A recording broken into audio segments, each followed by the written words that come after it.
Assalamualaikum warahmatullahi wabarakatuh. Pada kesempatan ini saya akan memberikan materi tentang signal dan sistem atau sebagai pendahuluan dari ADC ya, analog to digital converter. Nah, dalam materi ini cukup penting sekali bagi instrumen, karena apa yang direkam oleh instrumen itu berupa signal ya, berupa signal, dan bagaimana sistem itu akan menerima signal yang ada.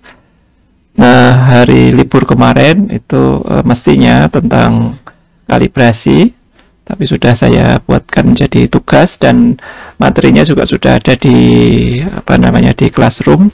Tidak banyak materi kalibrasi karena detail kalibrasi itu tergantung dari instrumen yang tersedia ya. Dari tugasnya itu saya lihat sesaat dulu setelah kalian submit, itu hampir semua itu tentang kalibrasi geofone ya. Entah kenapa, atau mungkin karena PDF-nya tipis begitu ya.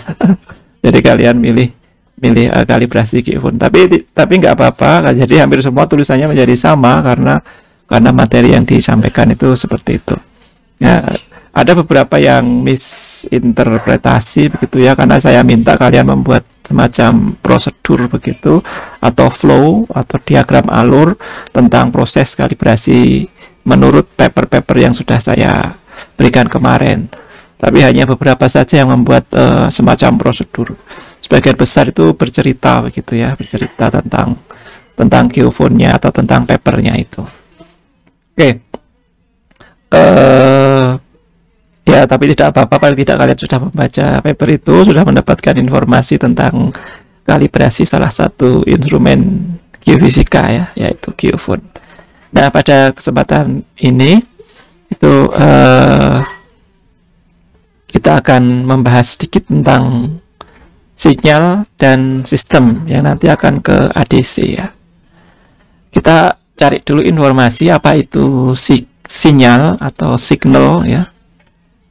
A signal represent a set of one or more variables and is used to convey the characteristic information or the attribute of a physical phenomenon. Ya, jadi di sini ditunjukkan definisi dari signal ya, yang menunjukkan sekelompok ya, satu atau lebih variabel yang digunakan untuk membawa informasi karakteristik dari sebuah fenomena fisik ya. Jadi signal di sini adalah kelompok data, katakanlah ya. Kelompok data atau bisa tunggal, bisa berkelompok yang digunakan sebagai informasi dari sebuah alat ukur yang nanti akan dibawa ke tempat yang lain. Ya, jadi signal ini adalah objeknya ya, jadi datanya, jadi yang membawa informasi pengukuran tadi ya. Jadi ini berarti penting sekali signal ini, karena kita sering mendengar istilah signal di geofisika, itu signal itu ya, itu adalah data sebenarnya. Kalau di tempat kita yang sebagai signal adalah data ya, yang bisa dikirimkan dari suatu tempat ke tempat yang lain. Ya, kalau dalam bahasa elektronika ya, berarti signal itu bisa dikatakan adalah arus atau tegangan ya, arus dan tegangan yang kita kirimkan melewati sebuah jalan gitu ya. Jalannya bisa pakai kabel atau bisa pakai nirkabel. Oke, intinya seperti itu. Jadi kalau saya di geofisika orang sering bilang signal dan noise, yaitu otomatis signal itu adalah datanya dan noise itu adalah pengganggunya. Jadi ada data, ada pengganggunya. Oke ya. Nah, signal apa saja yang dapat diterima oleh sensor yang ada di tubuh manusia? Jadi ini sebagai contoh ya, contoh dari sebuah instrumen. Tubuh kita itu bisa menerima signal, menerima data dari suatu tempat, karena tubuh kita itu ada sensor-sensor ya. Jadi kalau saya punya sensor mata, itu berarti data yang dilihat adalah data picture ya, JPEG gitu ya, JPEG atau movie atau video yang tertransfer lewat mata kita. Jadi mata kita itu bisa menerima gambar-gambar ya, menerima gambar-gambar dengan apa namanya pixel yang cukup tinggi ya. Mata kita itu punya DPI yang cukup tinggi ya, itu setara dengan pixelnya produk Apple yang sudah retina ya, retina display itu berarti pixelnya itu setara dengan pixel retina yang ada di mata kita. Jadi contohnya itu, jadi data yang diterima oleh mata kita adalah gambar ya, bisa secara kontinu gambar itu akan masuk ke dalam mata kita yang nanti diolah oleh tubuh kita gitu ya, oleh otak ya. Kemudian juga kulit ya, kulit juga sensor data yang masuk atau diterima oleh kulit ini berupa data suhu mungkin ya, data suhu yang panas atau dingin begitu, yang nanti menjadi informasi yang akan diterima oleh sensor yang data di kulit ini tadi ya. Oke, jadi itulah yang disebut sebagai data-data yang diterima oleh tubuh kita. Oke, nah signal ini bisa diklasifikasikan kalau dalam kajian instrumen itu sebagai satu, bagaimana disajikan dalam waktu, dan kedua, bagaimana amplitudenya dapat berubah. Jadi seperti halnya gambar tadi yang diterima oleh mata kita itu bisa disajikan dalam fungsi waktu ya. Jadi kita bisa melihat perubahan gambar dalam sebagai fungsi waktu. Nah, dan juga gambar tadi bisa berwarna-warni karena ada perubahan amplitudenya. Jadi apa yang kita lihat, kita tengok ke kanan, tengok ke kiri, itu berubah, itu berarti ada amplitudenya yang berubah. Ya, ketika kita menengok, datanya berubah sebagai fungsi waktu, dan juga signal yang kita terima berubah amplitudenya. Tapi karena gambar itu data yang kompleks begitu ya, cukup banyak dot di situ itu, maka datanya langsung banyak masuk ke mata kita. Nah, dari sini kita bisa katakan bahwasanya signal itu bisa diklasifikasikan berdasarkan waktunya sama berdasarkan amplitudenya. Nah, ini kita sudah masuk ke dalam instrumen ya. Jadi klasifikasi sinyal itu semacam ini ya. Bisa kita bagi dalam gambar seperti ini ya. Ini adalah signal. Signal itu kita bisa bagi dalam fungsi waktu ini. Itu adalah continue sama discrete ya. Continue atau discrete ya. Continue itu berarti menerus, signalnya adalah analog, datanya menerus, seperti mata kita melihat gambar-gambar itu adalah continue, seperti lensa menerima gambar juga continue ya. Jadi apa namanya secara menerus ya, tidak terputus. Jadi data itu mengalir di sensor itu secara tidak terputus ya, menerus. Berarti dia adalah continue dalam fungsi waktu. Kemudian yang kedua itu discrete dalam fungsi waktu. Jadi ini karakteristik dari data digital ya. Jadi signal itu diterima step by step ya. Pertama, kedua, tiga, keempat begitu. Jadi tidak continue tetapi ada jedanya, ada jeda waktu. Jedanya bisa kecil sekali atau besar sekali. Kalau jedanya mendekati 0 yaitu menjadi continue. Jedanya sangat kecil sekali, bisa dikatakan jedanya 0 ya berarti itu continue. Tapi kalau jedanya tidak 0 itu berarti discrete ya.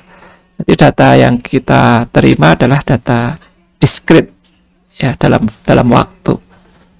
Oke, kemudian kita lihat yang bagian atas ini, data yang continue di dalam waktu itu bisa kita bagi menjadi dua. Itu continue di dalam amplitude, tetapi bisa juga discrete dalam amplitude.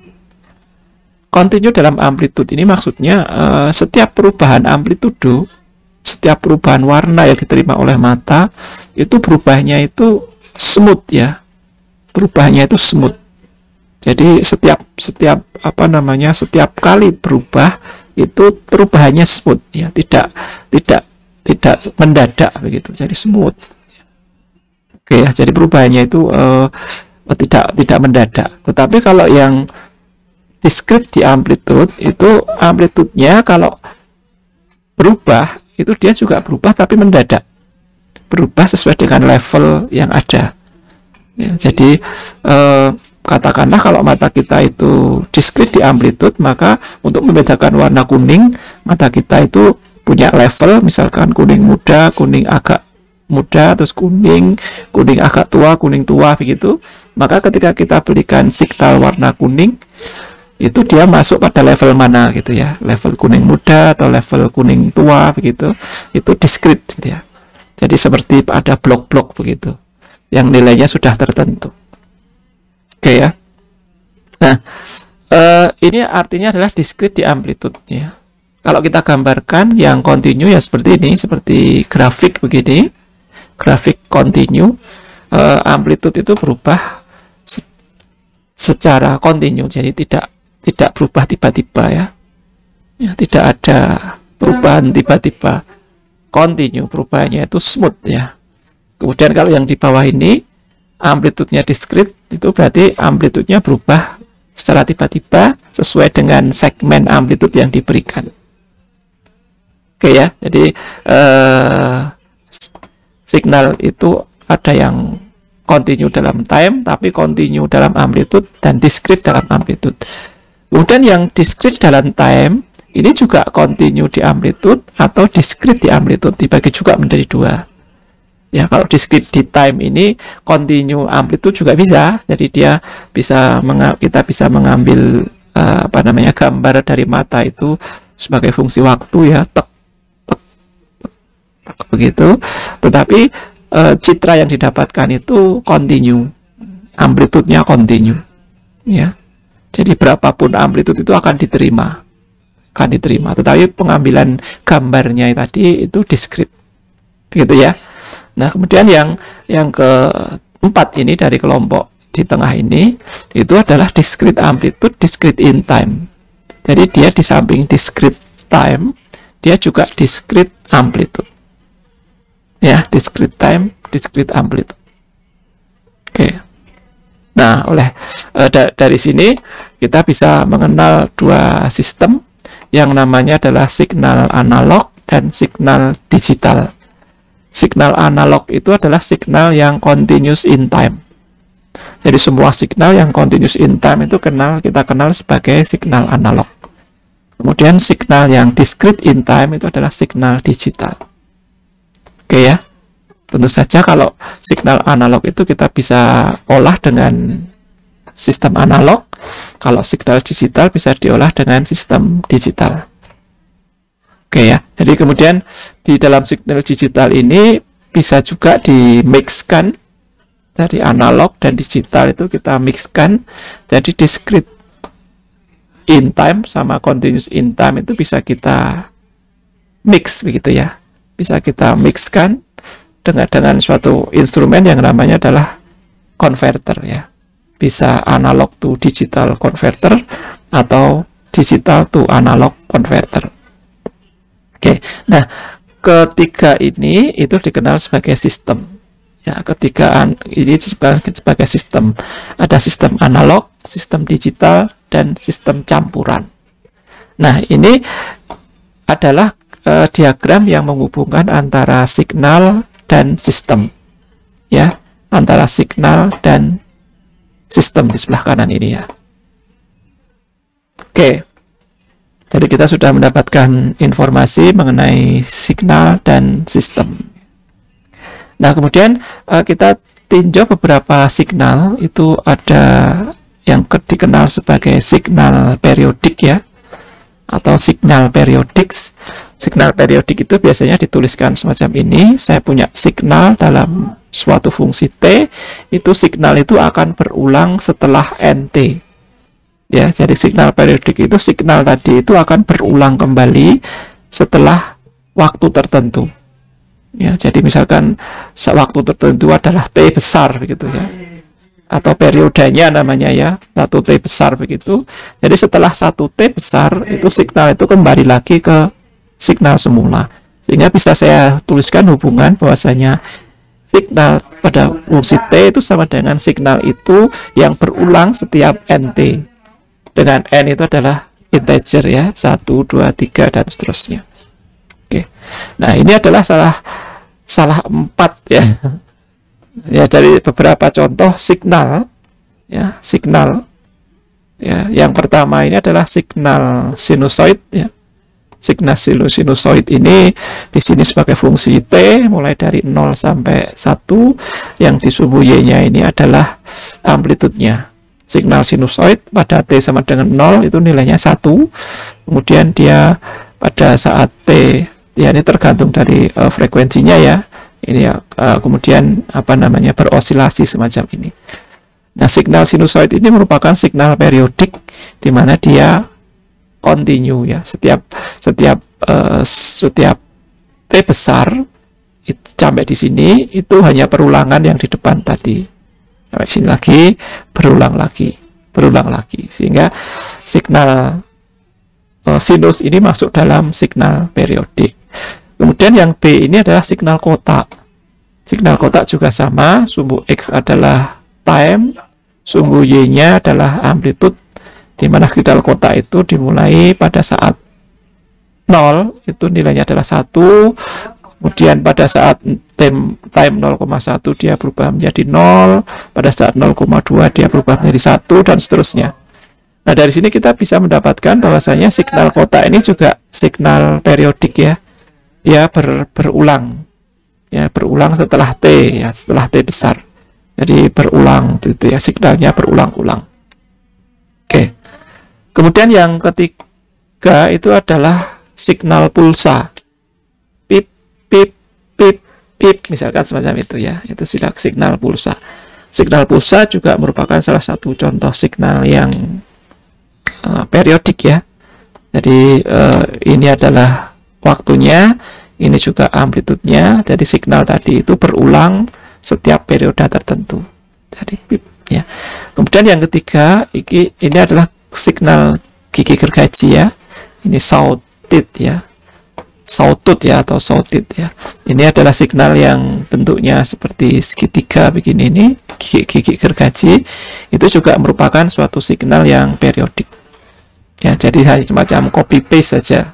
Hanya merupakan serangkaian huruf V saja. Ini V, kemudian ini V kedua, V ketiga, dan seterusnya. Kemudian yang E, ini signal segitiga ya. Ini signal gigi gergaji seperti ini. Ya, jadi hampir sama, ya, tapi cuma sudutnya saja yang berbeda. Ini juga sama, ini juga merupakan signal yang periodik.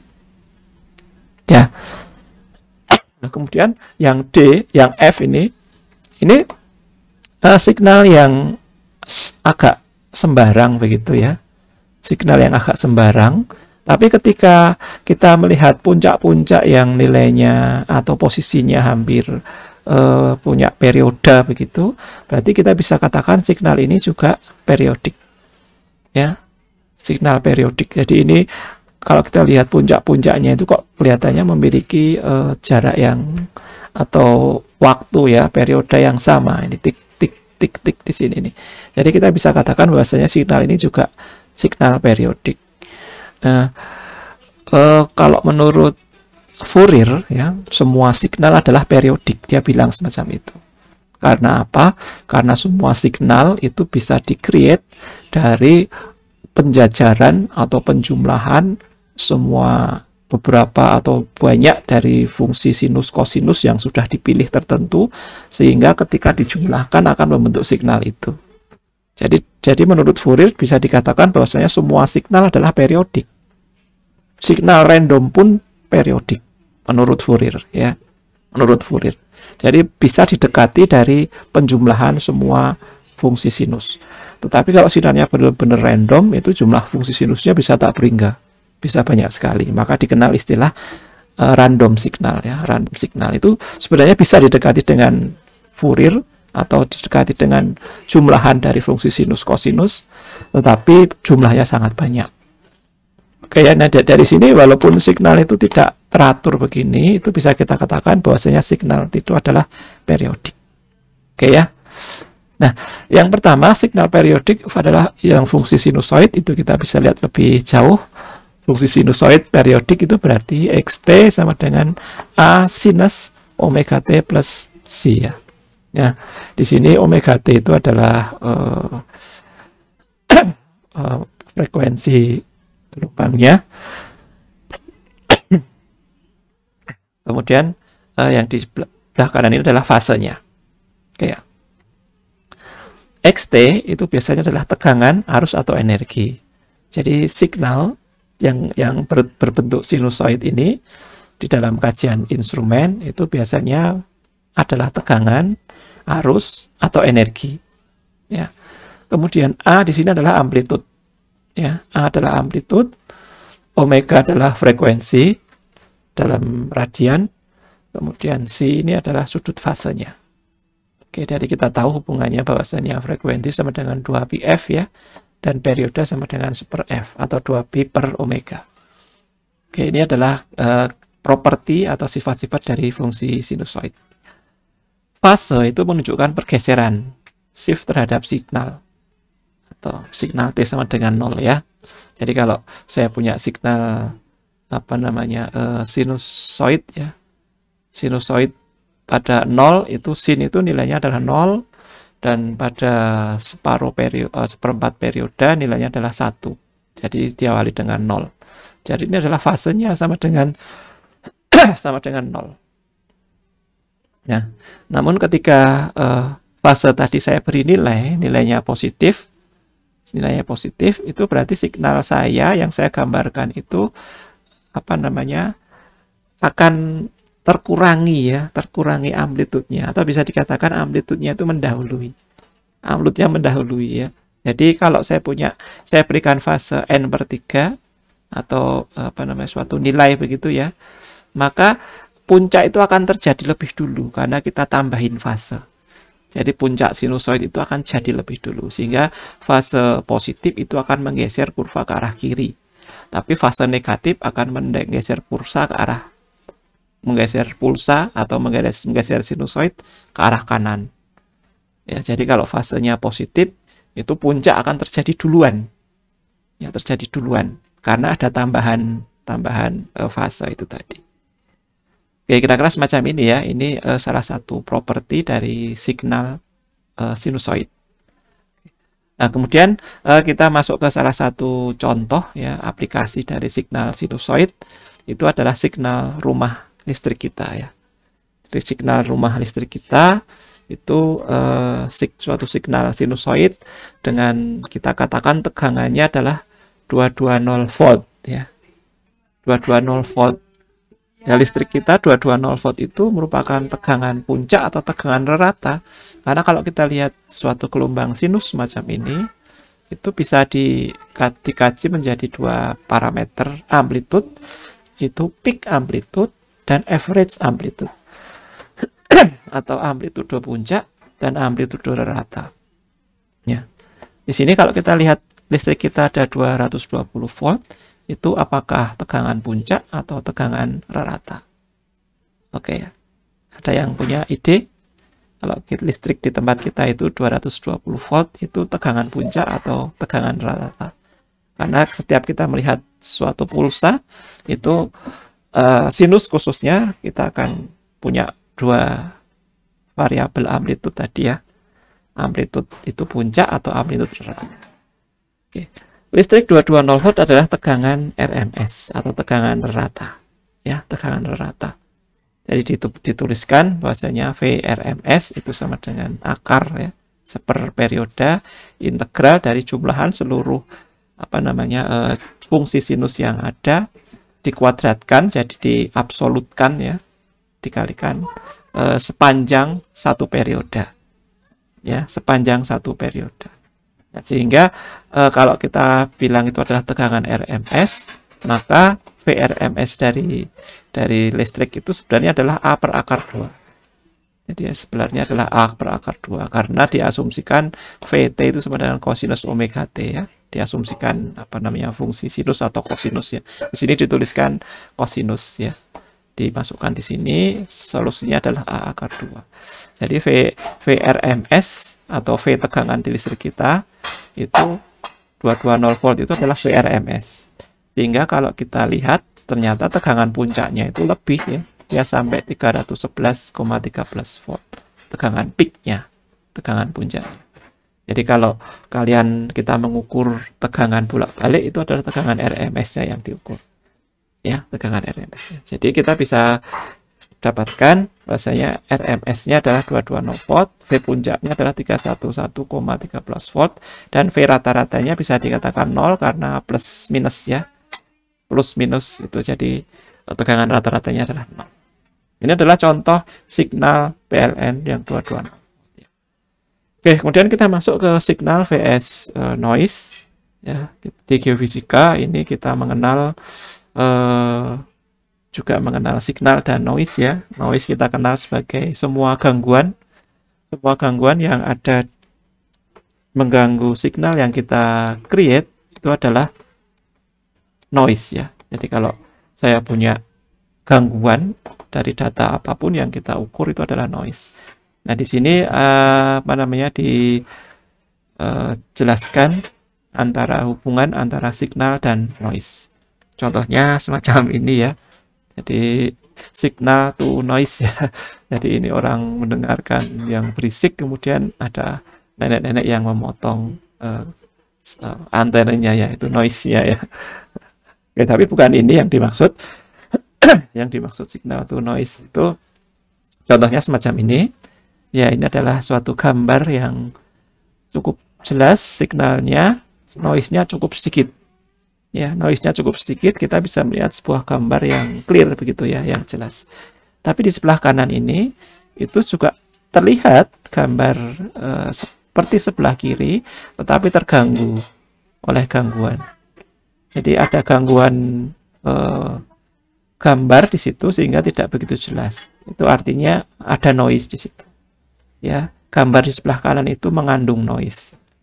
Tentu saja kalau gambarnya semakin tidak jelas, noise-nya semakin tinggi. Gambarnya semakin jelas, noise-nya semakin sedikit. Ya, sampai noise-nya kalau 0 itu berarti signalnya bagus sekali. Oke. Ini juga adalah contoh ya signal to noise ratio di dalam mikroskopi fluorescence ya. Yang ini signal to noise-nya tinggi, yang ini signal to noise-nya rendah. Ya, kalau rendah ya berarti noise-nya jadi tinggi, signal to noise-nya. Jadi ternyata signal sama noise itu bisa diangkakan ya. Disebut sebagai SNR ya. Signal to noise ratio. Ya, jadi bisa diangkakan seberapa besar noise itu akan mempengaruhi signal, bisa dijadikan sebagai angka gitu ya. Nah, ini contohnya ya tadi ya, penjelasannya. Jadi ini ternyata kata kunci di sini itu bisa diangkakan. Oke. Nah, kita masuk ke SNR. Jadi secara kuantitatif itu SNR itu menunjukkan perbandingan relatif banyaknya signal dan noise yang terkandung. Jadi bisa saya katakan SNR itu sama dengan informasi yang diterima di dalam signal dibagi dengan informasi yang terkandung di dalam noise. Signal dibagi dengan noise. Ya. Rumusnya semacam ini. Jadi SNR sama dengan 20 log 10 ya, log 10 antara A signal dibagi A noise. Jadi kalau saya katakan suatu signal yang besarnya itu sama dengan noise, berarti di sini adalah 1 kalau dilogkan 10 itu sama dengan 0 ya, sehingga SNR-nya adalah 0 ya. Signal tuh kalau di sini tuh ketemunya 1, berarti log dari 10 yang ketemunya 1 adalah 0. Jadi SNR-nya adalah 0. SNR 0 itu artinya signal sama noise itu besarnya sama. Ya, besarnya sama. Ya, jadi kalau AS-nya ini lebih tinggi daripada A noise-nya, otomatis SNR-nya akan memiliki nilai, akan punya nilai. Ya, kalau AS itu adalah 10 kali dari AN, maka SNR-nya adalah 20. Ya, kalau A signal itu 100 kali dari AN, maka SNR-nya adalah 40. Begitu ya seterusnya. Jadi kita bisa mengangkakan. Jadi kalau kalian lihat dari gambar sebelumnya ini tadi, SNR 23 itu artinya signal itu kekuatannya 10 kali lebih ya, lebih dari 10 kali lipat dibandingkan noise-nya. Nah, kalau 1,05, nah ini berarti menunjukkan apa namanya signal to noise-nya ya seper 20-an ya. Jadi apa ya, signal dibagi noise itu ya apa namanya yang ketemunya agak sulit ini ya karena log 10 yang ketemunya itu nanti adalah seper 20 ya, seper 20. Oke, jadi 10 pangkat seper 20 ya. Oke. Jadi nilainya apa namanya noise-nya sudah agak besar sehingga signalnya tidak begitu kelihatan. Oke, macam ini. Oke, jadi ini contohnya. Ini adalah sebuah signal dengan SNR, sebuah signal sinusoid ya. Sumbu X-nya adalah time. Ini sinusoid tadi saya beli signal dengan SNR 26 dB. Jadi masih terlihat bentuk signal sinusoidnya masih kelihatan agak jelas gitu ya. Kemudian kalau noise-nya ditinggikan menjadi SNR-nya 14 dB, itu noise-nya masih cukup kelihatan. Kalau yang di sini itu SNR-nya itu minus, ya, SNR minus itu berarti noise-nya lebih tinggi.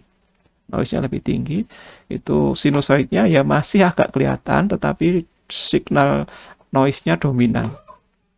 Nah, kalau signal to noise-nya itu kita buat minus 10 dB, nah kita bisa dapatkan apa namanya signalnya tenggelam di dalam noise. Nah, di dalam data geofisika kalau kita lihat itu data-data itu bisa mengikuti 4 kondisi ini ya. Kalau data-data yang kita punyai, misalkan saya sebut sebagai data seismik ya, data seismik datanya dekat dengan sumber, kemudian bersih, tidak ada gangguan suara di sekitar itu, suaranya sedikit saja mungkin gangguannya, maka kita mendapatkan signal yang cukup baik ya. Jadi signal data kita cukup baik. Nah, kalau SNR-nya itu datanya adalah noisy, kita survei seismik di pinggir jalan raya misalkan yang ramai sekali, maka untuk dapatkan SNR yang bagus ya kita butuh source yang besar karena noise-nya sangat besar di situ. Jadi amplitude dari signalnya harus jauh lebih besar daripada amplitude noise-nya. Oke ya, jadi semacam itu. Jadi keempat kondisi ini bisa kita hadapi di dalam geofisika ya. Jadi apa namanya ada data yang memang sangat noise ya, sulit mendapatkan data yang bersih ya. Jadi misalkan saja seperti kita survei elektromagnet tapi di daerah urban ya, di tengah kota begitu, itu akan sangat sulit mendapatkan data SNR yang tinggi. Karena apa? Karena noise-nya biasanya cukup kuat di situ. Kecuali apalagi kalau survei yang kita inginkan itu survei yang kayak MT gitu ya, misalkan mag audio magnetotelurik yang menggunakan sumber begitu, maka akan dapatkan noise yang sangat kuat di situ ya. Oke, kira-kira semacam itu. Oke. Nah, kemudian kita beralih ke sistem. Jadi ini tadi contoh signal terkait dengan noise. Kita masuk di sistem ya. Signal seperti kita ketahui selalu berasosiasi dengan sistem. Karena signal yang ada itu biasanya harus kita proses dalam sebuah sistem. Dalam sebuah sistem sehingga bisa ditampilkan. Ya, tubuh manusia pun juga punya suatu sistem. Jadi signal yang diterima oleh mata itu dengan sistem yang ada di sistem saraf kita, itu data-data tadi ditransmit atau signal tadi ditransmit ke otak ya. Jadi kita butuh sistem. Dalam sistem itu kita berarti membutuhkan apa namanya jaringan, atau kita katakanlah adalah kabel begitu ya, jaringan. Kita membutuhkan suatu sistem processing di situ.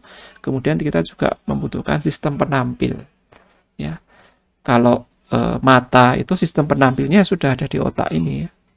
Jadi di dalam otak itu sudah ada sistem yang bisa membaca informasi dari mata itu tadi. Ya, setiap pixel yang ada di dalam retina itu akan dibaca oleh otak sehingga otak bisa menerjemahkan, ya, menerjemahkan. Tetapi lain halnya dengan instrumen yang bukan diri kita sendiri, itu kita butuh visualisator, ya, kita butuh penampil, ya. Sehingga sistem di sini itu ada jembatan yang menghubungkan antara sensor yang menerima data, mengeluarkannya dalam bentuk signal, ya, kemudian signal tadi diolah dari suatu sistem, kemudian diolah lagi menjadi bentuk visual sehingga kita bisa mendapatkan data dalam bentuk visual. Oke, ya.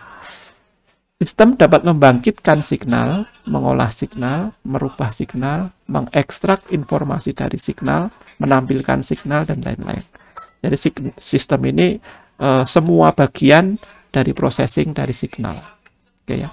Jadi kalau kita kaji blok diagram dari sebuah sistem ya seperti ini. Ya. Di situ ada signal input, ya, kemudian ada signal output, di tengahnya adalah sistem. Ya. Ini biasanya disajikan di kuliah metode analisis geofisika itu, ya. Di sini ada input, ini ada output, ini ada sistem. Di mana sistem itu dilambangkan dengan semacam ini. Jadi ada sebuah sistem. Ya. Biasanya secara diagramatis bisa digambarkan semacam ini. Nah, kemudian ada beberapa contoh operator sistem, ya, dari kacamata instrumen. Dari kacamata instrumen itu dikenal beberapa macam sistem yang sederhana. Sistem yang pertama adalah integral atau integrator atau sumasi, ya, sumasi dalam level tertentu, ya. Jadi integrator ini namanya. Jadi integrator itu adalah suatu sistem yang diberi masukan XT, dia melalui sistem integral, nanti keluarnya adalah hasil dari persamaan ini nih. Dari persamaan integral dari 0 sampai T, sebuah fungsi XT yang menjadi diinjekkan dari depan ini. Jadi ini adalah contoh dari sistem integral. Kemudian juga kita di geofisika juga di sistem integral ini juga kita sering pakai, ya, di dalam geofisika integrator. Ya, integrator itu misalkan saja data yang diterima itu adalah velocity, tetapi kita pengen melihat dalam kacamata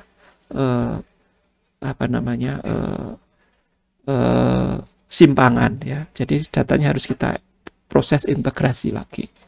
Ya, dari sebuah sistem velocity itu kita integrasikan, nanti akan ketemu simpangan. Nah, di dalam sistem integrator ini itu mestinya butuh sesuatu nilai yang kita anggap sebagai nilai besaran yang konstan, ya, atau C, karena setiap kali kita mengintegrasikan dan kita mendapatkan hasil itu mesti ada C di situ. Jadi ini sebenarnya adalah integral ini ketemunya adalah YT plus C, ada suatu nilai konstanta di situ.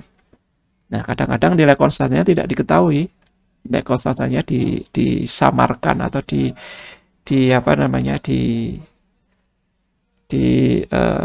asumsikan.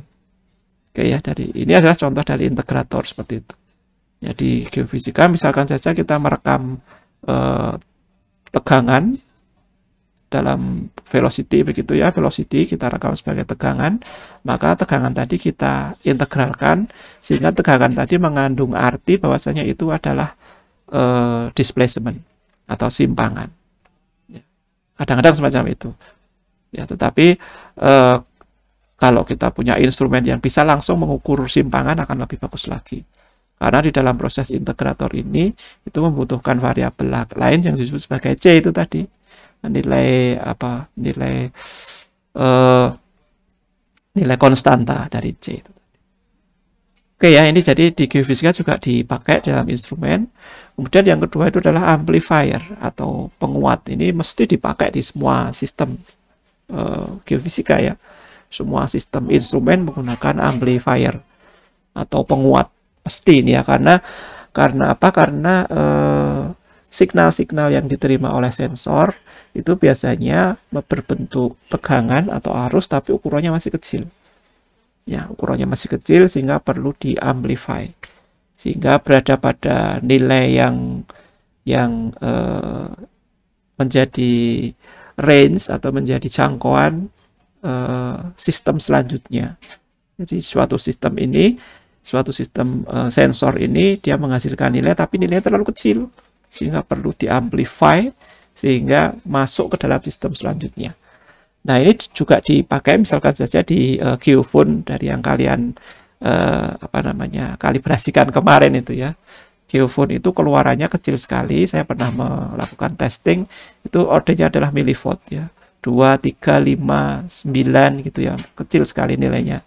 Nah, nilai yang kecil itu mesti diamplify sehingga berada pada order, karena yang akan dimasukkan atau yang akan menerima dari signal geofone itu adalah ADC, di mana kalau ADC itu sudah di set 5 volt begitu, maka data kita itu harus kita set sehingga berada dalam jangkauan 5 volt itu. Nilainya adalah berada di dalam jangkauan ADC yang diterima, sehingga kita butuhkan amplifier. Amplifier itu dirumuskan semacam ini ya, tinggal dikalikan saja dengan nilai A. Jadi kalau kalian melihat di suatu instrumen itu bisa mengamplify 10 kali, 100 kali, 1000 kali, itu artinya signal dari sensor itu dikuatkan 10 kali, 100 kali, 1000 kali, sehingga masuk di dalam range atau jangkauan data yang dibutuhkan dari sistem selanjutnya. Oke, kira-kira semacam itu. Ada yang mau didiskusikan? Silakan. Tidak ya? Oke, kalau tidak saya lanjutkan saja. Kemudian selanjutnya adalah sistem multiplier atau sistem pengali ini ya. Sistem pengali ini sudah juga bisa di-create baik secara digital maupun secara analog ya, secara rangkaian kelistrikan itu bisa dibuat sistem pengali. Sistem pengali itu berarti kalau saya punya input X, ini bisa inputnya 2, X1, X2 begitu, bisa inputnya tunggal, nanti dikalikan dengan dirinya sendiri, atau bisa inputnya 2. Kalau hasilnya semacam ini, itu mesti inputnya 2. Jadi ada X1, ada X2. Tapi juga bisa sistem itu dibuat sekuensial ya. Saya punya data ke-1, kemudian data kedua. Yang ada jeda waktunya atau dibuat berurutan ya. Sehingga sistem di X ini tadi itu bisa tahu ini data pertama, ini data kedua. Kemudian data pertama dan data kedua kita multiply-kan, nanti akan ketemu outputnya di sini nih. Ya, data multiplier atau pengali. Ya, data pengali ini kadang-kadang diperlukan kalau kita pengen langsung mendapatkan suatu nilai, bahwasanya nilai tadi adalah hasil perkalian dari dua sistem atau dua input yang berbeda. Oke, kemudian yang selanjutnya adalah adder atau penjumlah. Ya, penjumlah itu bisa dijumlahkan input 1 dan input 2. Oke ya, input 1 dan input 2 bisa dijumlahkan atau input sekuensial yang pertama ditambahkan dengan yang kedua. Oke, jadi ini contoh operator dari sistem itu dilambangkan semacam ini. Oke, kemudian kita masuk ke dalam suatu sistem yang disebut sebagai LTI, Linear Time Invariant System. Ya, Linear Time Invariant System. Ya. Jadi dari sini kita akan mendapatkan dari informasi di sini ini ya. Di sini informasi linear time LTI ya, namanya adalah LTI. Itu adalah sebuah sistem yang sistem tadi itu tidak berubah sesuai fungsi waktu. Jadi dia itu time invariant. Jadi tidak berubah sebagai fungsi waktu. Jadi ya tetap seperti itu terus. Sebagian besar sistem yang diasumsikan ada itu tidak berubah sebagai fungsi waktu ya, atau LTI. Contohnya di sistem yang kita kerjakan dengan dalam soal-soal misalkan dalam permasalahan elektronika ya, dalam rangkaian RC atau dalam rangkaian hukum Ohm, di dalam survei geolistrik gitu ya, kita menganggap ada R di situ, hambatan di dalam tanah gitu ya. Itu sistemnya mestinya adalah sistem LTI. Tetapi pada kenyataannya sistem itu jarang sekali yang LTI. Dia itu kadang-kadang time variant. Time variant karena adanya yang kita jelaskan kemarin itu gangguan lingkungan. Jadi apa namanya, environment error ya, environment error. Kita sudah membahas error kemarin. Jadi karena adanya gangguan lingkungan itu menyebabkan sistemnya itu tidak time invariant, jadi dia time variant. Ya, sistemnya itu kelinearitasannya itu bisa menjadi fungsi gangguan di situ itu. Salah satu gangguan yang sering dihadapi instrumen geofisika adalah gangguan panas, ya, gangguan suhu. Ya, walaupun gangguan suhu seperti saya sampaikan kemarin itu bisa sangat mengganggu dan instrumen sudah dibuat sedemikian rupa untuk bisa menahan atau membuat sistem yang dia pakai itu time invariant, tapi kita apa namanya, beberapa instrumen itu masih sebagai fungsi suhu. Ya, jadi gangguan suhu memang sangat berpengaruh sekali sehingga sistem itu tidak lagi menjadi LTI. Nah, jadi tapi sebagian besar di dalam teori itu sistem kebanyakan adalah LTI. Oke ya. Jadi di dalam apa namanya, kajian tentang LTI ini ada sifat-sifat dari sistem LTI itu. Untuk sistem LTI ini dia bersifat homogen ya. Oke. Homogen itu artinya tegangan input sama dengan tegangan output. Nah, jadi kalau seperti halnya hambatan, kalau kita kerjakan di dalam rangkaian ya hambatan itu mestinya nilainya tidak berubah. Hambatannya tetap gitu ya. Tetapi di dalam kenyataannya hambatan itu kadang-kadang sebagai fungsi suhu ya. Jadi hambatan tadi bukan sistem LTI. Karena sistem LTI harus homogen. Jadi input dan outputnya itu tidak berubah karena sistem itu. Oke ya. Kemudian yang kedua, sistemnya itu adalah aditif. Sistem LTI itu sifatnya adalah aditif.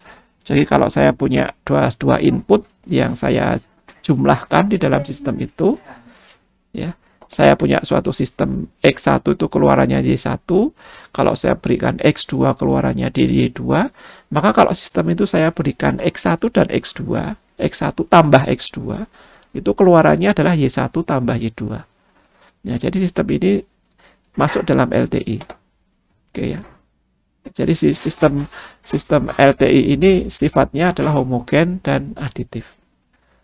Ya, maka dari itu kita bisa tuliskan karena dia homogen dan aditif, maka AX1 sebagai fungsi T ditambah BX2 sebagai fungsi T sama dengan AY1 fungsi T ditambah AY2 fungsi T. Nah, oke, jadi ini suatu sistem ideal yang merupakan sifat dari sistem LTI. Oke ya, jadi kita mengenal semua sistem yang apa namanya, yang dipakai itu sebagian besar diasumsikan adalah sistem LTI. Karena kalau asumsi sistem itu sudah non LTI, itu berarti variabelnya harus bisa apa namanya, harus bisa dikaji atau harus bisa dimasukkan di situ. Seperti halnya di dalam komputasi ya, di geofisika itu sebagian besar hubungan antar parameter itu adalah nonlinear. Hubungan antara parameter adalah nonlinear. Ya, mungkin kalian kalau mengambil kuliahnya Pak Ari ya, metode inversi, itu sebagian besar di dalam kasus geofisika itu kajian dari hubungan tiap parameter itu nonlinear. Ya, tidak hubungan satu-satu linear itu enggak, tetapi hubungannya itu nonlinear karena ada parameter yang lain yang berpengaruh. Nah, hubungan parameter yang nonlinear tadi juga merupakan suatu sistem kan berarti, tetapi sistem itu tadi adalah disebut sebagai time variant. Sistemnya itu bisa berubah sebagai fungsi waktu. Dia non-linear. Ya. Nah, oleh karena itu di dalam kajian komputasi itu sebagian sistem yang non-linear itu dilinearisasi. Dibuat menjadi linear supaya solusinya adalah unik. Karena kalau sistem non-linear itu solusinya ya tergantung dari parameter pengganggu itu tadi. Kalau pengganggunya sekian hasilnya ini, pengganggunya sekian hasilnya ini, begitu. Jadi itu sistemnya dari non-linear, tidak cenderung menuju ke arah satu data yang unik. Tetapi sebagian besar proses inversi yang dikerjakan adalah sistem proses inversi yang linearized ya, jadi dia terlinearkan gitu. Oke, jadi ini bisa terkait dengan instrumen, bisa terkait dengan sistem komputasi. Oke, jadi kita masukkan lagi sifat time invariant. Ini artinya untuk input yang tergeser sebesar sigma 0, maka outputnya akan tergeser dengan nilai yang sama. Oke ya, jadi ini sifat fase sinusoid tadi masuk di sini. Jika inputnya itu saya geser, maka outputnya juga akan tergeser pada nilai yang sama. Ini penting sekali ya, penting sekali. Di dalam data, di dalam kajian geofisika ini penting sekali. Jadi kalau saya punya beberapa blok, misalkan dalam instrumen seismometer ya, saya punya beberapa blok begitu, ada blok amplifikasi, ada blok filter, kemudian ada blok sekuensial dan sebagainya. Itu sistemnya harus dipastikan itu LTI, time invariant. Ya, jadi kalau saya tunda waktu sistemnya ini tertunda begitu sekian milidetik begitu, itu keluarannya juga tertunda. Ya, keluarannya juga tertunda. Nah, jadi kalau di sini masuk, keluarannya juga tertunda. Oke, jadi ini menjadi menjadi sistem yang idealnya seperti itu. Jadi kalau datanya masuk pada T1, maka di sini juga harus keluar pada T1. Jadi sistemnya itu adalah sistem yang invariant. Seketika langsung jadi T1. Nah, ini menjadi problem di dalam hal online ya, dalam hal data yang real time gitu. Itu menjadi problem karena sebagian sistem yang ada, terutama sistem dalam komputasi maupun ADC, itu sebagian besar atau hampir semuanya itu tidak time invariant. Ya, jadi dia time variant. Bisa dilihat di sini ya. Kalau saya mau membuat sistem real time begitu, saya ada data masuk, itu data keluarannya mesti ada jeda. Ada jeda ya. Nah, itu berarti sistemnya tidak time invariant, itu masih time variant. Jadi itu bukan sistem ideal yang diharapkan. Tapi memang sistem ideal itu ya tidak ada, ya, sistem ideal yang tiba-tiba itu tidak ada.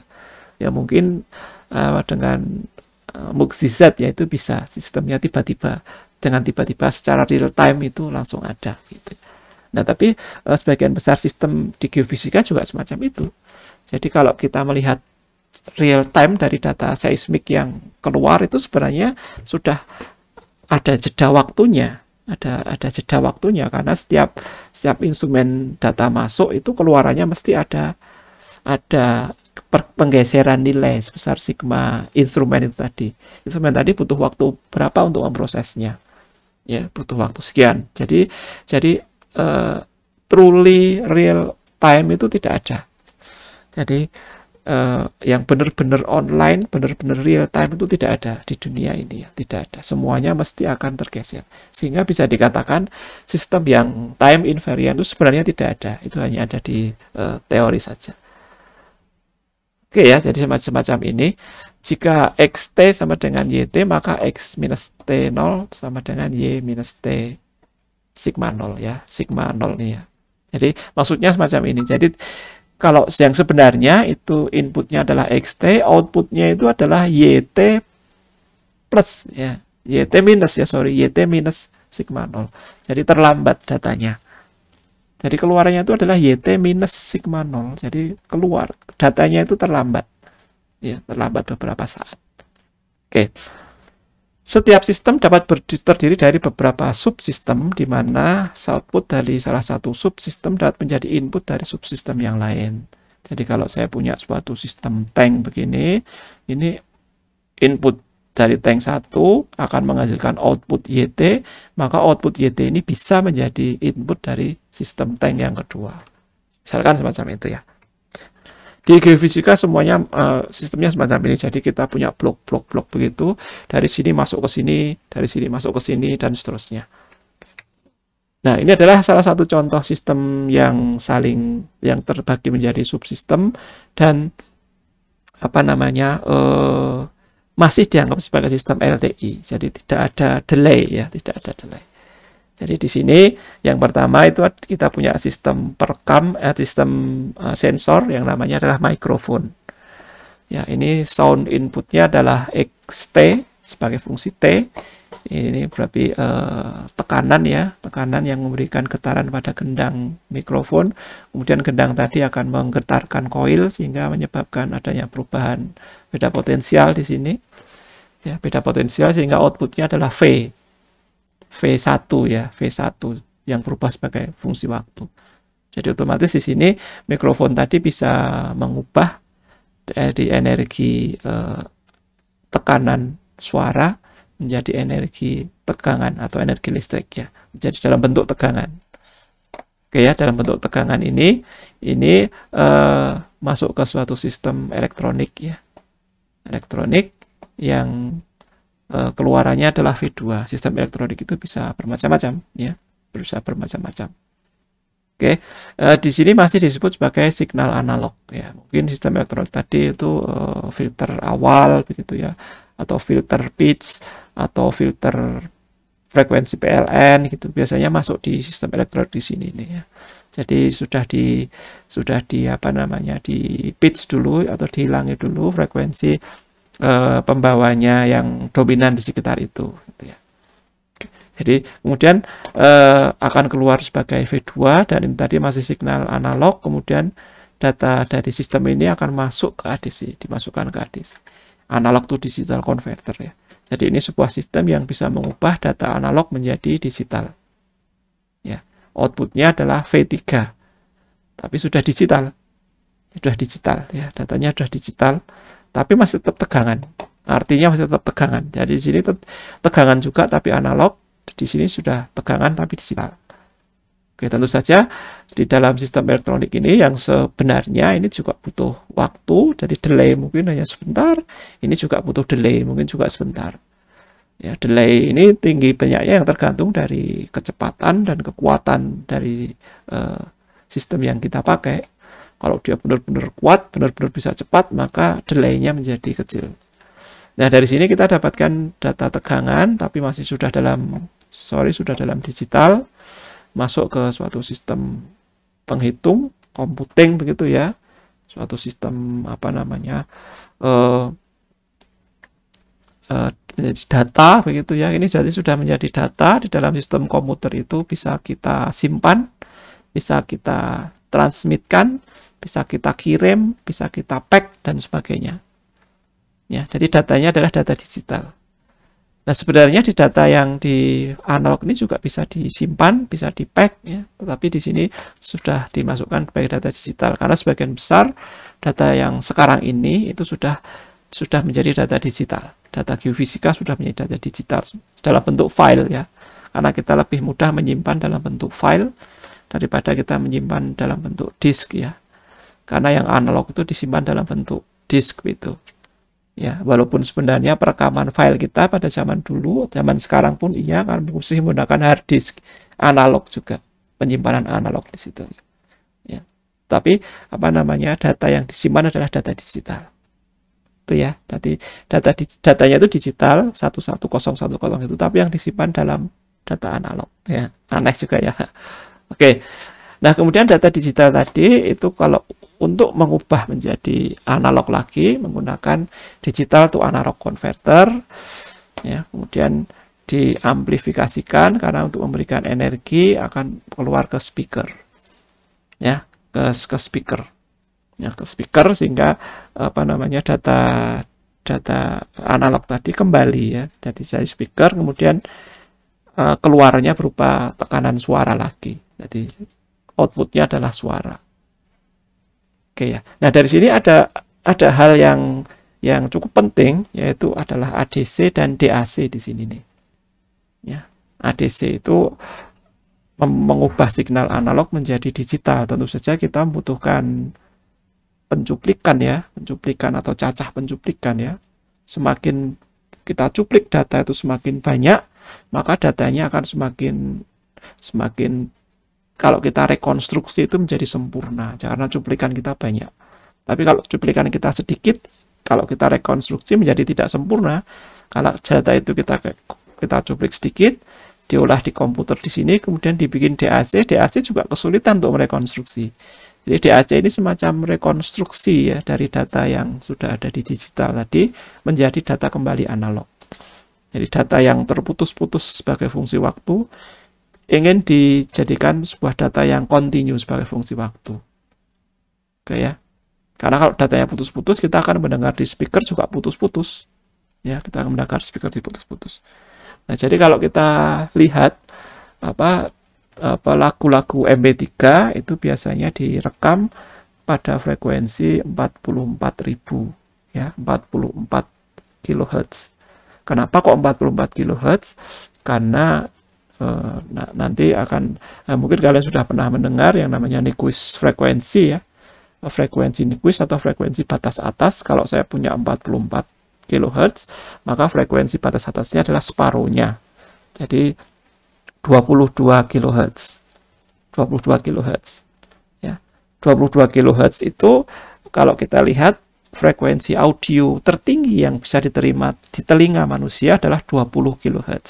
Sehingga itu masih lebih tinggi sedikit dari frekuensi tertinggi yang bisa diterima manusia. Oke ya, jadi dengan sampling 44.000 Hz itu diasumsikan data yang terbentuk nanti itu jangkauannya masih dalam jangkauan telinga manusia. Jadi 20 kHz itu masih mendengar, walaupun itu suara sudah seperti ngeses gitu ya di telinga kita itu ya. Frekuensinya tinggi sekali, gitu tinggi sekali. Frekuensinya tinggi sekali. Batas atas dari frekuensi yang bisa diterima oleh telinga manusia.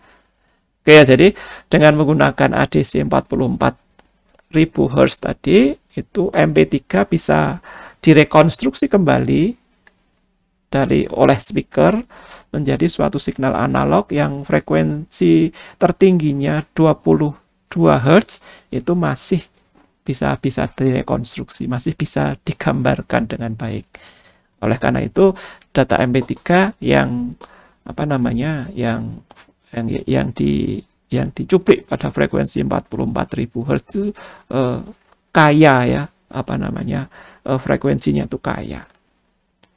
Oke, semacam itu kira-kira. Ini contoh dari sistem perekaman suara digital ya. Oke, jadi ini bisa dibagi menjadi dua. Yang ini penjelasannya satu-satu tadi sudah saya jelaskan, kita lihat saja ya. Oke. Jadi modul elektronik tadi bisa filtering, amplification, dan sebagainya. Oke. Ini mestinya, tapi tidak ya. Oke. Oke, jadi seperti itu tadi. Nah, kita akan tinjau lebih detail dari sistem di sini yang disebut sebagai sistem ADC. Ya, sistem ADC mungkin kalian sudah pernah melihat. Kalau yang ikut praktikum ini itu pasti harus sudah tahu ADC, karena praktikumnya itu membuat ADC. Praktikumnya itu meng-create ADC ya. Jadi kita membuat ADC. Mestinya sudah paham ini ADC ya. Nah, di dalam proses ADC itu dikenal berbagai macam istilah. Yang pertama adalah sampling. Sampling ini adalah proses pengambilan data signal pada titik diskrit waktu. Ya, merupakan proses nonlinear dan informasi bisa menjadi hilang dan tidak bisa ditarik kembali. Istilahnya adalah irrevocable. Nah, jadi kalau saya punya signal semacam ini ya, signal semacam ini, ya lembut begini signalnya ya, naik dan turun dan naik lagi. Nah, itu bisa kita cuplik pada waktu cuplik yang berlainan. Ya, waktu cuplik yang semakin tinggi, semakin rapat begitu maksudnya, waktu cupliknya semakin kecil, semakin rapat kita mencupliknya, maka signal ini tadi kalau kita gambarkan ulang seperti di kanan ini, itu akan terbentuk sempurna karena waktu cupliknya pendek. Tapi bisa kalian bayangkan kalau data seperti ini saya cuplik dari dua titik saja, misalkan saja di sini dan di sini gitu ya. Nah, itu nanti ketika kita gambarkan ulang ya jadinya flat, jadinya datar, dan itu sama sekali berbeda dengan data yang sebelumnya, data yang asli. Nah, sampling ini mestinya sudah disampaikan di kuliah metode analisis geofisika yang nanti dikenal dengan minimum sampling ya, atau maksimum sampling, minimum banyaknya sampling atau maksimum DT yang ditunjukkan di situ dari Nyquist formula ya. Oke, nah ini dikenal dengan istilah sampling di sini. Dalam ADC juga akan didesain samplingnya berapa. Jadi misalkan saja kalian melakukan survei SP yang dipakai untuk apa namanya project yang praktikum itu ya adalah membuat data logger untuk SP yang ada ada sebagai home ya, SP yang fungsi waktu itu ya. Nah, di situ juga ya pengen dibuat suatu sistem yang bisa merekam data SP sebagai fungsi waktu. Nah, karena yang diinginkan itu biasanya data SP itu hanya digunakan tidak terlalu detail begitu ya. Itu maka yang direkam mungkin hanya kita desain mungkin setiap 10 detik dia mengambil data, setiap 10 detik atau setiap 1 menit dia mengambil data. Tetapi kalau data SP yang direkam untuk MT itu juga data SP sebenarnya. Karena SP itu ketemunya adalah tegangan ya. Tegangan yang dicari adalah E, maka minus dV per dx ya, itu rumusnya semacam itu. Maka di MT itu yang direkam sebenarnya juga data SP, fungsi waktu. Tetapi karena di MT itu frekuensi yang dipakai itu tinggi, ya frekuensi di MT katakanlah yang diambil itu sampai 100 Hz gitu ya. 100 Hz maka samplingnya harus bisa sampai 200 Hz, 2 kali lipatnya. Ya, samplingnya harus minimal adalah 200 Hz gitu. 200 Hz itu 200 data per detik ya. Padahal kalau yang untuk SP tadi saya hanya butuh sekitar 1 menit sekali, itu sudah cukup. Oke, ini terkaitan dengan sampling. Sampling itu dipakai di semua instrumen geofisika yang fungsi waktu. Seperti di seismik DOREMI kita itu pakai sampling juga, data logger seismometer kita yang pakai LENARS itu ya, itu pakai juga. Kemudian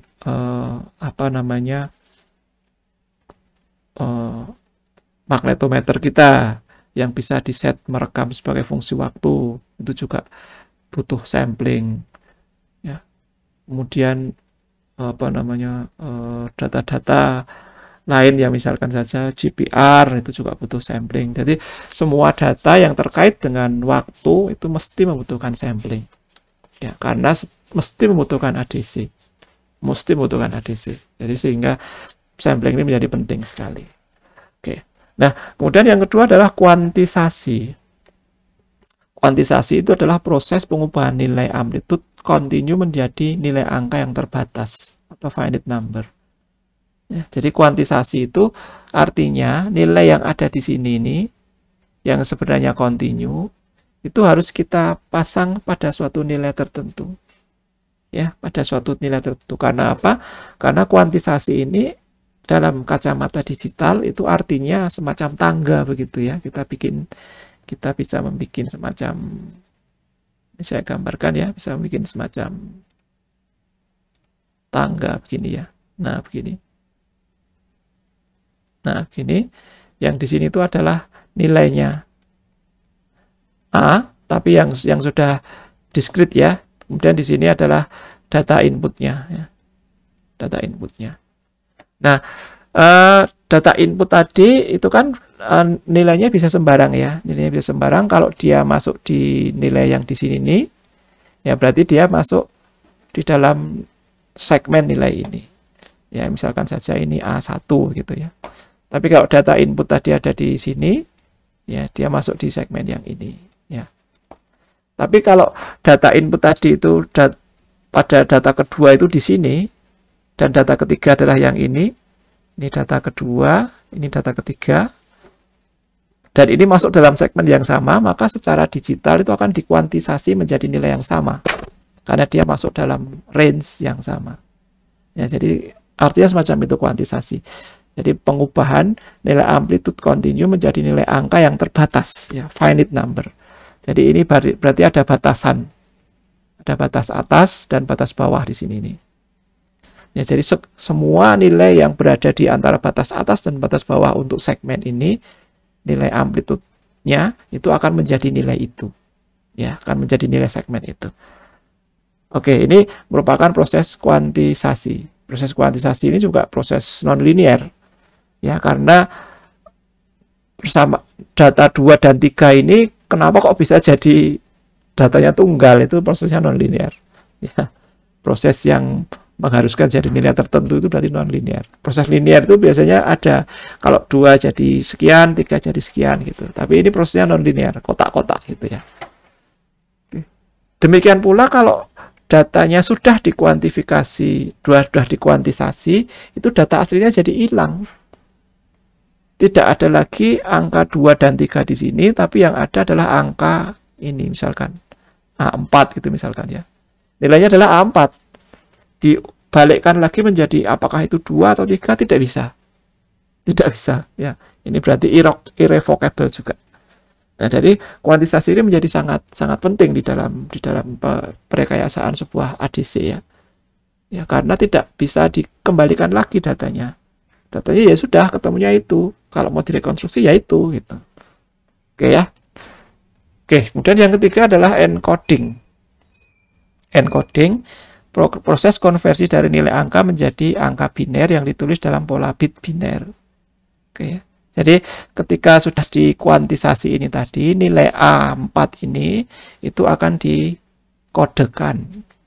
Ya, nilai kuantisasi A4 ini itu besarnya bergantung dari segmen yang kita sudah buat ya, Kita sudah tentukan segmennya. Jadi bisa menjadi sebuah nilai angka tertentu, misalkan kelipatan 1 begitu ya. Oke, nah kemudian dari angka yang kelipatan 1 dan sekian tadi itu dibuat kode baru ya, jadi biar angka heksa yang kita punya tadi bisa menjadi angka biner. Angka biner yang bisa dibaca dari kacamata digital ya, angkanya harus biner. Ya, jadi ini adalah contoh dari perhitungan encodingnya ya. Mungkin kalian sudah tahu semua.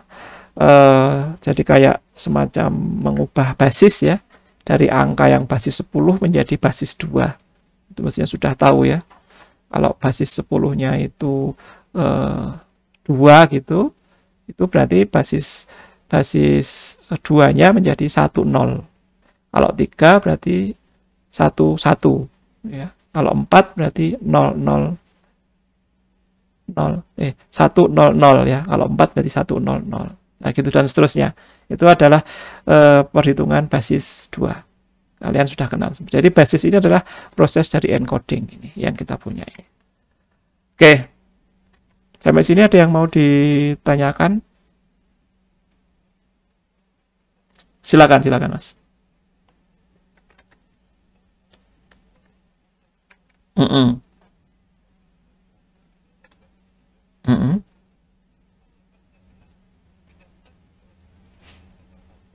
Mm-mm.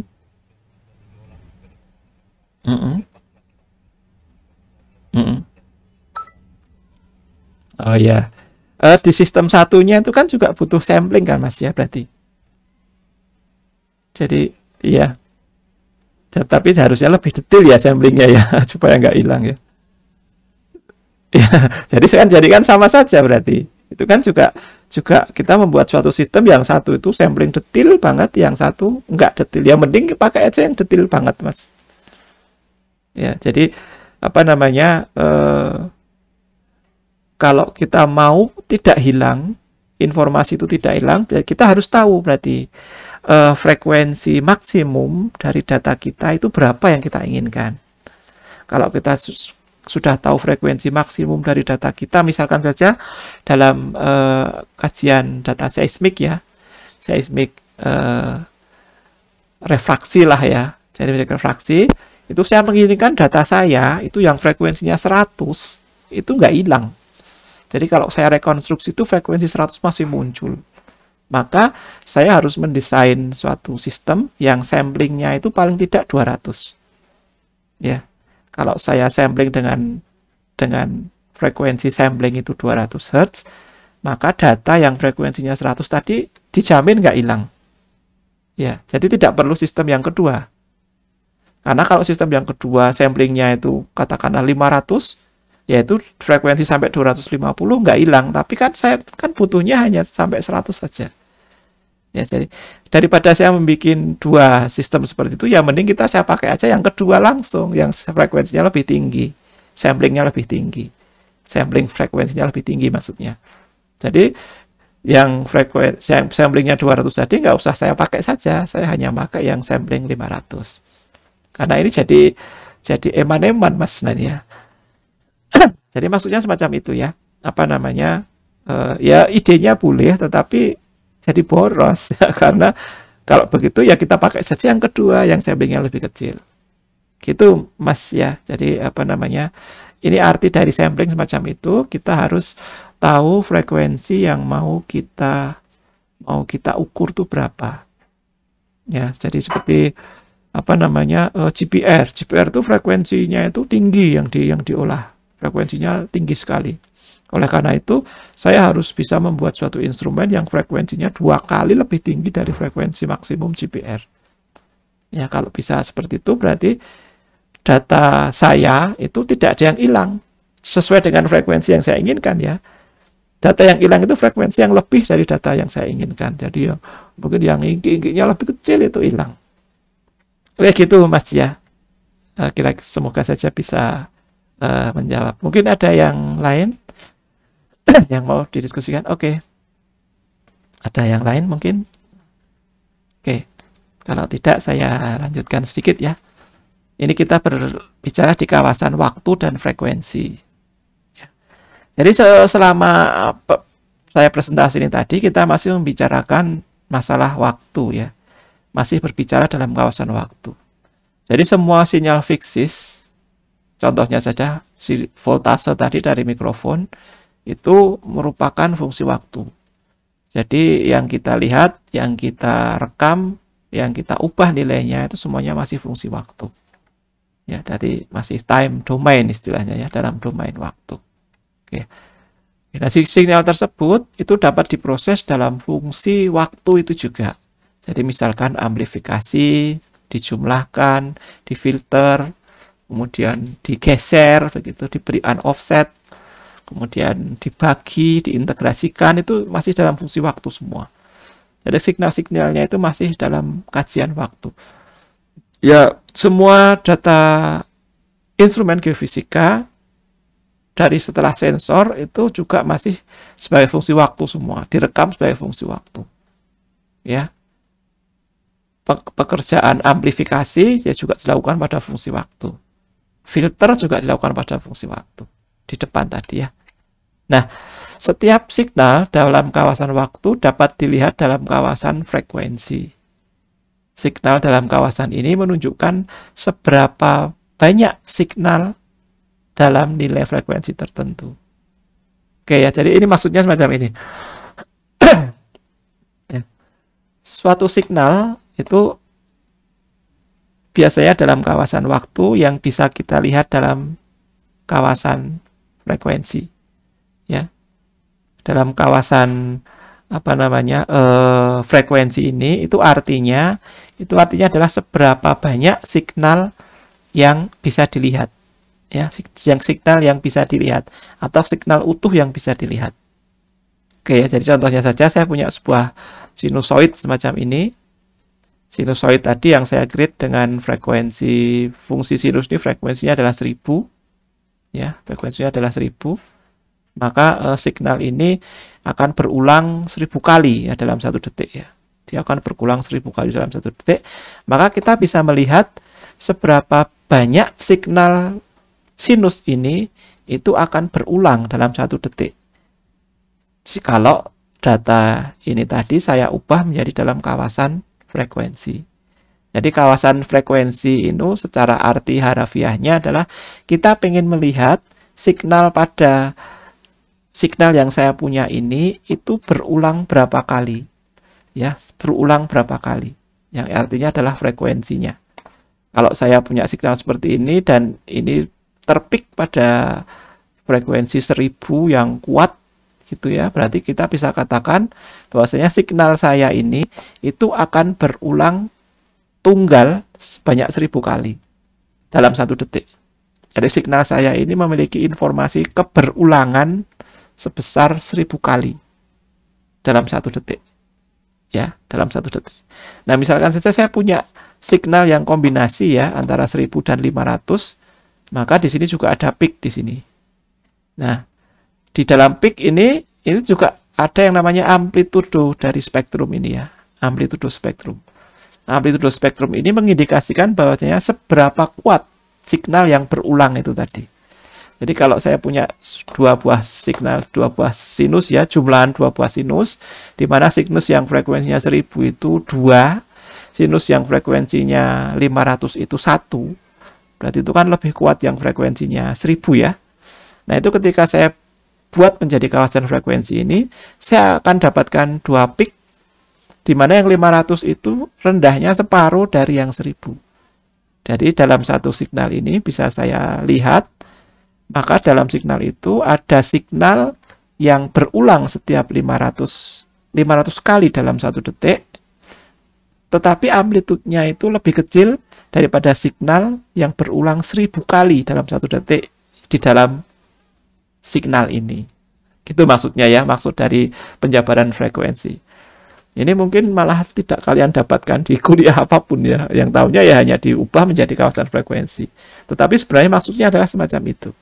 Saya ingin melihat dalam sebuah signal itu konsep keberulangannya dan kekuatan energi dari keberulangannya itu tadi. Oke, ya, yang ini kemudian orang sering membacanya sebagai frekuensi. Oke, frekuensinya 1000 Hz itu lebih kuat daripada frekuensi 500 Hz.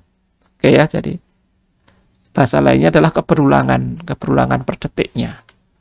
Oke, kira-kira semacam ini ya dalam kawasan frekuensi.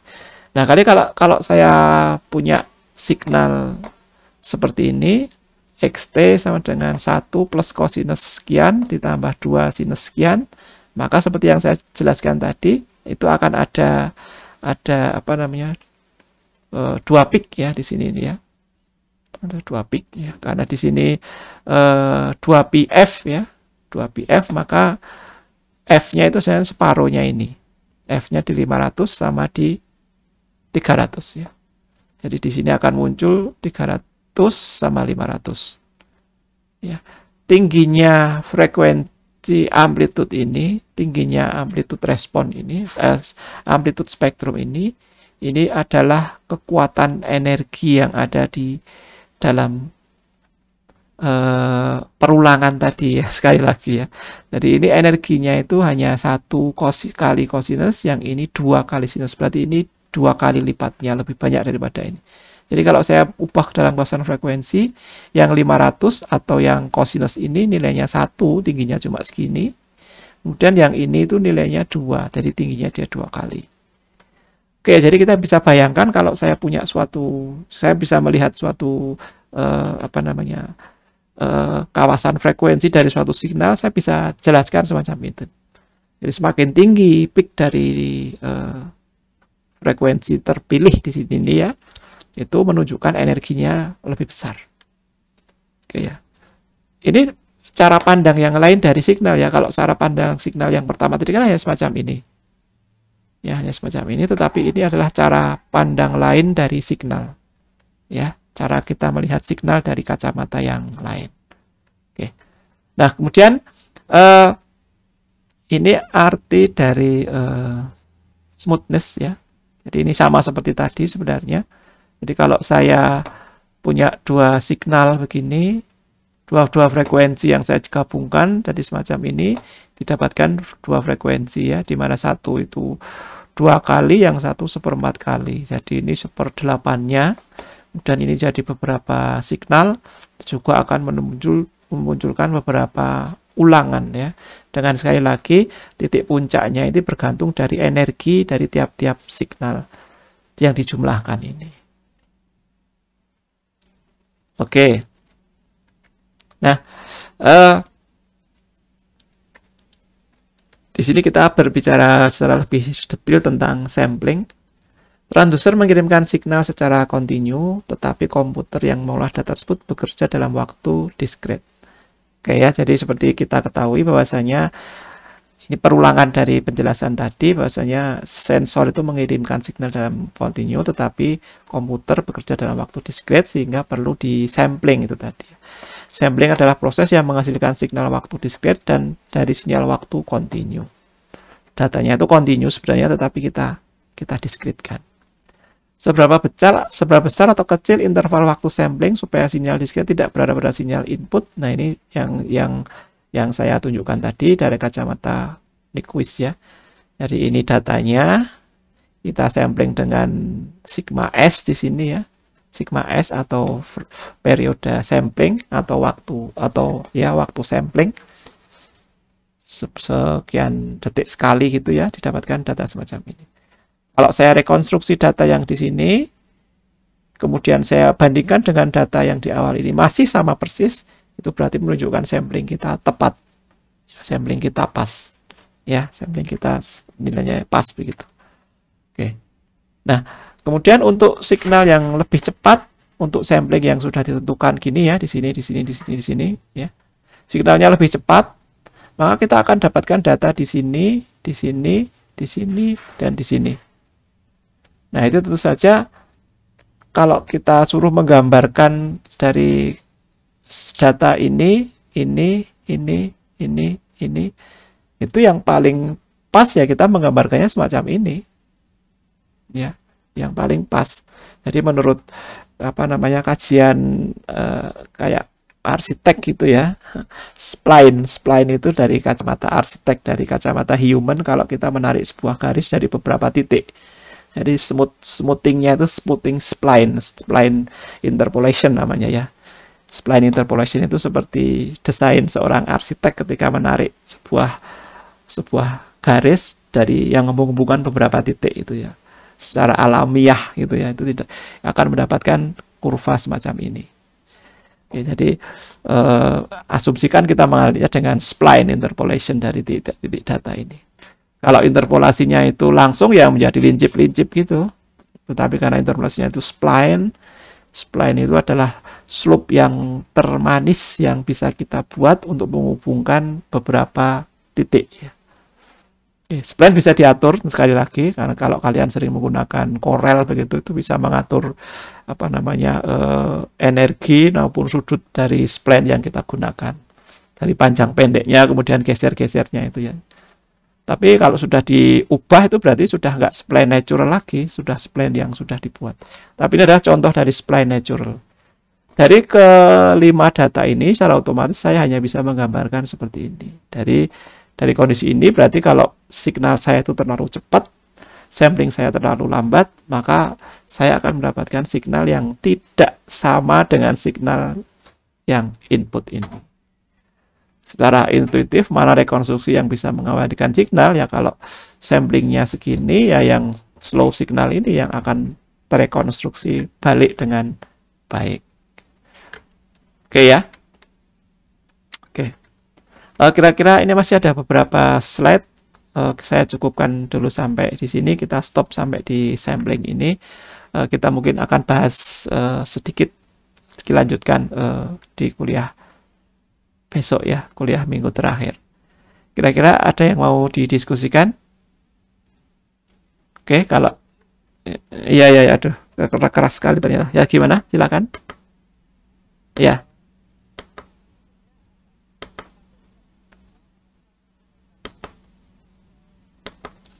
Oke, sip.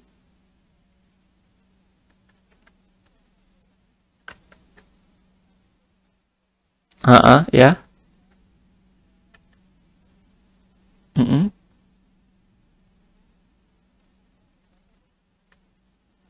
Mm-mm. Ya.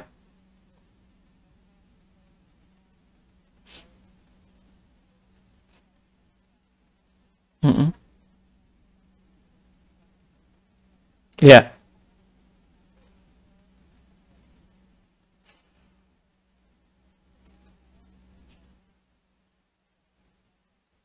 Mm-mm. Mm-mm. Ya. Oke. Oh ya. Ya. Mm-mm. Mm-mm. Oke. Oke ya. Oke, jadi kita lihat dulu kalau saya punya kabel yang panjang dan kabel itu tidak melingkar-lingkar begitu. Ya, kabelnya panjang saja. Dalam setiap kabel itu kan punya R ya, punya hambatan. Hambatan itu merupakan suatu apa namanya komponen dari kelistrikan yang bukan fungsi frekuensi. Jadi hambatan itu bukan fungsi frekuensi. Jadi kalau kabel itu lurus-lurus saja, maka frekuensi apapun yang akan lewat di hambatan itu tidak berubah. Ya. Apa yang berubah? Yang berubah adalah amplitudenya. Karena setiap hambatan itu akan apa namanya mengubah arus yang lewat di dalamnya itu menjadi panas. Yang dikenal dengan konduksi panas dari kabel ya. Konduksi panas dari kabel dari kacamata kelistrikan itu sebanding dengan dayanya. Jadi I kuadrat R ya, I kuadrat R sebanding dengan I yang lewat di situ. Nah, itu akan berubah menjadi sebagian menjadi panas. Nah, jadi efeknya kalau saya menggunakan kabel yang panjang itu akan melemahkan amplitudo, melemahkan tegangannya. Jadi tegangannya akan menjadi kecil karena sebagian besar apa namanya energi atau arusnya yang lewat di situ itu berubah menjadi panas kalau hambatannya besar, hambatan kabel itu cukup besar. Jadi kabel semakin panjang, hambatannya semakin besar, maka amplitude tegangan yang diterima di ujung itu akan menurun. Ya, sehingga yang semestinya kalau semestinya yang diterima di situ itu apa namanya tegangannya sekitar 5 volt begitu ya, tapi di sana itu bisa menjadi lebih kecil lagi. Oke, jadi apa namanya yang berbeda adalah amplitudenya. Jadi signalnya itu tetap sama, wiggle-nya tetap sama, tapi amplitudenya menjadi lebih kecil. Itu ya Mas penggunaan dari kabel panjang. Tetapi lain halnya kalau kabel tadi saya gulung. Kabelnya dari kalian itu kan digulung ya, digulung begitu, gulung begitu kemudian keluar lagi. Nah, digulung itu tadi maka akan ada perubahan fase di situ nanti di dalam frekuensinya. Jadi kalau frekuensinya itu berbeda, besar atau kecil, itu akan ada apa namanya hambatan lain yang muncul akibat gulungan itu tadi. Ya, gulungan tadi juga akan bisa menambahkan arus karena ada medan magnet yang masuk di sekitar situ. Ya, jadi memang disarankan dalam survei seismik refraksi itu tidak digulung ya. Digulung itu sebenarnya hanya biar rapi saja, tetapi sebaiknya tidak digulung. Jadi sebaiknya diolor-olor begitu, tetapi tidak digulung. Karena kalau diolor-olor tidak menindih satu sama lain itu berarti kita tidak membentuk suatu loop. Ya, suatu loop. Ini akan sangat bermasalah kalau kita melakukan pengukuran dengan frekuensi yang tinggi. Seperti katakanlah pengukuran MT ya, audio magnetotelur itu berpengaruh sekali. Atau di dalam pengukuran GPR itu berpengaruh sekali. Karena frekuensinya tinggi. Ya, frekuensi yang dipakai itu tinggi. Tetapi di dalam kajian seismik itu frekuensi yang dipakai tidak tinggi. Frekuensi yang dipakai itu rendah begitu ya. Jadi akan ada error. Jadi error akibat penggunaan frekuensi dan akibat adanya koil yang kita buat dari kabel itu tadi. Tetapi dirasa tidak begitu banyak karena frekuensinya tidak tinggi. Tapi tetap ada error, tetap bermasalah gitu. Ya, bermasalahnya itu di perubahan fasenya. Ada pergeseran fase. Pergeseran fase yang akan menyebabkan mungkin kalau itu berpengaruh sekali ya waktu peakingnya jadi bergeser sedikit gitu. Nah, gitu ya Mas ya. Jadi diharapkan di dalam penggunaan kabel panjang itu sebaiknya tidak digulung, memang sebaiknya tidak digulung. Tapi kalau mau digulung ya radiusnya kecil lah digulung, tapi radiusnya kecil gitu, tidak terlalu besar. Oke, atau lebih bagus dibikin apa seperti ular itu ya. Tapi tidak menumpuk.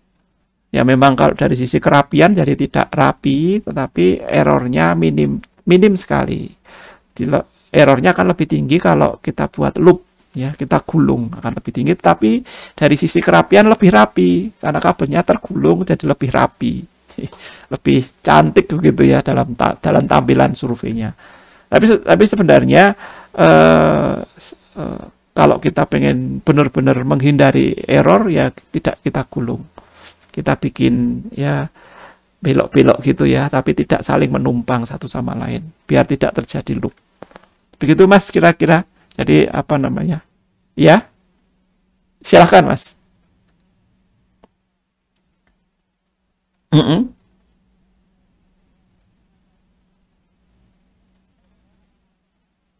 Mm-mm. Iya,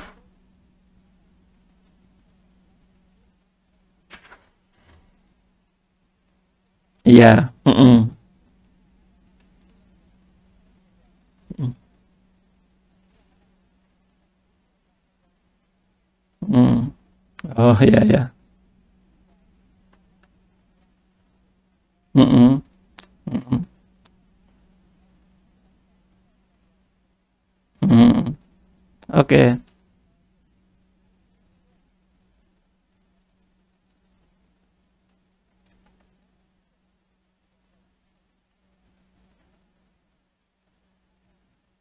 oke, oke ya. Eh, apa namanya? Memang tegangan input bisa dimasukkan, tetapi di dalam refraksi itu pasif. Jadi tegangan itu adalah tegangan yang di-create oleh geofon.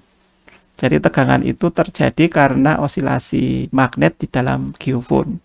Jadi sebenarnya kita tidak menginput menginput apa namanya tegangan apapun di geofon. Jadi geofon itu bekerja, dia yang memberikan input tegangan. Karena dia memberikan sudah kecil, dilewatkan dalam kabel yang panjang, jadi akan lebih kecil lagi.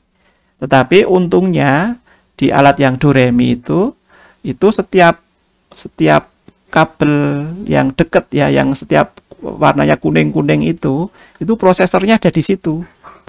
Sehingga kabelnya itu adalah kabel geofon itu sendiri, cuma pendek saja. Kabel geofon itu sendiri.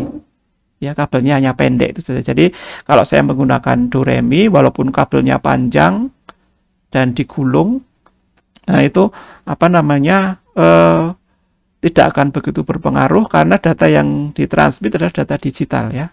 Prosesnya ada di setiap yang kuning-kuning itu tadi, yang berwarna kuning-kuning itu tadi. Nah, ini agak bermasalah kalau kalau menggunakan yang Oyo yang dulu ya. Karena Oyo itu prosesnya ada di di satu komputer ya. Jadi kabelnya panjang itu semua data dilewatkan di situ, data dari geofon. Data dari geofon itu tegangannya sudah kecil, akan ada tegangan drop tadi yang disampaikan Mas tadi ya, lewat di kabel yang panjang.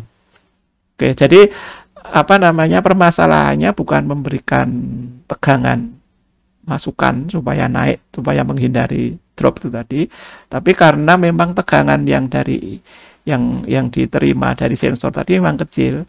Jadi solusinya ya kita amplifikasi dengan agak kuat. Amplifikasinya ditinggikan.